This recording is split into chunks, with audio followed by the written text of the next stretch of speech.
Iran Israel সংঘাতে আমেরিকাকে জড়িত না হওয়ার হুঁশিয়ারি দিয়েছে তেহরান। চলমান সংঘাতে আমেরিকা যুক্ত হলে তা সবার জন্যই বিপজ্জনক হবে বলে সতর্ক করেছেন ইরানের পররাষ্ট্রমন্ত্রী আব্বাস আরাকচি।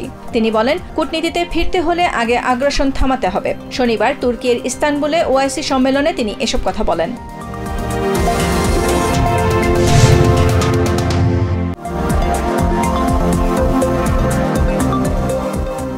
উচ্চ ক্ষমতা সম্পন্ন ইউরেনিয়াম ইরানের হাতে সুরক্ষিত অবস্থায় আছে। ইসরায়েলি হামলার আগেই বিভিন্ন পরমাণু কেন্দ্র থেকে সেসব সরিয়ে ফেলা হয়েছে। বিস্ময়কর এমন তথ্য দিলেন ইরানের এক্সপেডিয়েন্সি কাউন্সিল সদস্য মোহসেন রেজাই। তিনি ইসরায়েলকে সতর্ক করে বলেছেন, সামরিক সক্ষমতার 30% ব্যবহার করেনি তেহরান।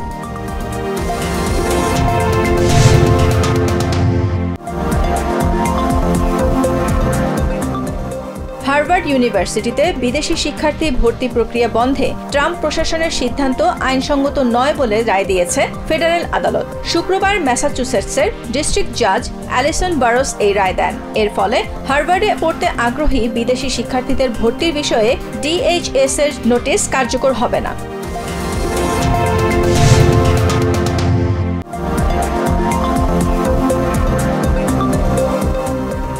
HIV প্রতিরোধে প্রায় 100% কার্যকর একটি ওষুধ ইয়েস2গোর অনুমোদন চূড়ান্ত করেছে FDA। সংস্থাটির একাধিক কর্মকর্তার বরাতে এ খবর জানিয়েছে CBS নিউজ। গবেষকরা বলছেন, ইনজেকশনের মাধ্যমে ইয়েস2গো নেয়া মানুষের শরীরে HIV প্রতিরোধের ক্ষমতা সৃষ্টি হয়েছে।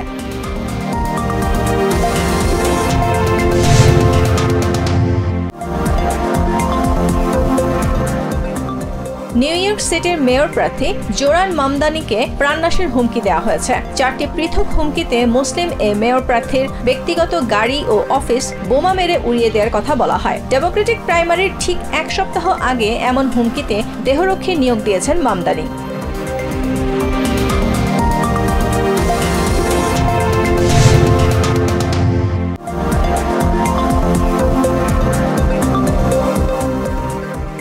আগামী জাতীয় সংসদ নির্বাচনে আওয়ামী লীগ থাকবে কি না সেটা নির্বাচন কমিশনের সিদ্ধান্ত বলে মন্তব্য করেছেন অন্তর্বর্তী সরকারের প্রধান উপদেষ্টা ডক্টর মোহাম্মদ ইউনূস। ব্রিটিশ গণমাধ্যম বিবিসিকে দেয়া এক সাক্ষাৎকারে তিনি আরও বলেন, শেখ হাসিনাকে দেশে ফেরাতে আন্তর্জাতিক পদ্ধতি অনুসরণ করা হবে।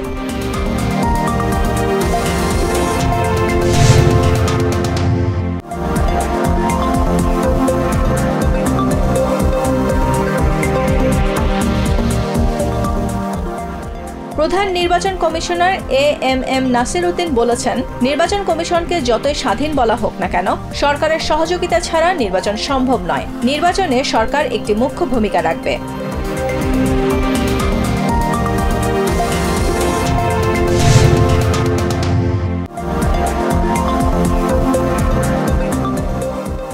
বাংলাদেশ জামায়াতে ইসলামের সেক্রেটারি জেনারেল অধ্যাপক মিয়া গোলাম পরওয়ার বলেছেন, জাতীয় ঐকমত্য কমিশনের প্রচেষ্টাকে সফল করতে যতটুকু সময় প্রয়োজন সেটা অন্তর্বর্তী সরকারের নেওয়া উচিত। সংস্কার ছাড়া নির্বাচন গ্রহণযোগ্য হবে না, জাতির মুক্তিও হবে না, আর সেই নির্বাচনে আরেকটি ফ্যাসিবাদের জন্ম হবে।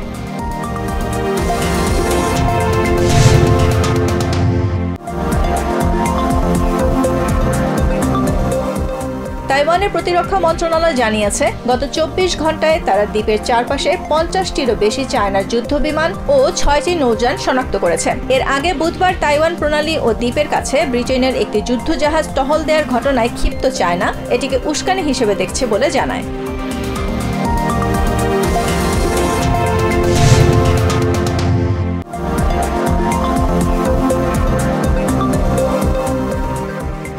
গলে স্বাগতিক শ্রীলঙ্কার বিপক্ষে সিরিজের প্রথম টেস্টে ড্র করেছে বাংলাদেশ।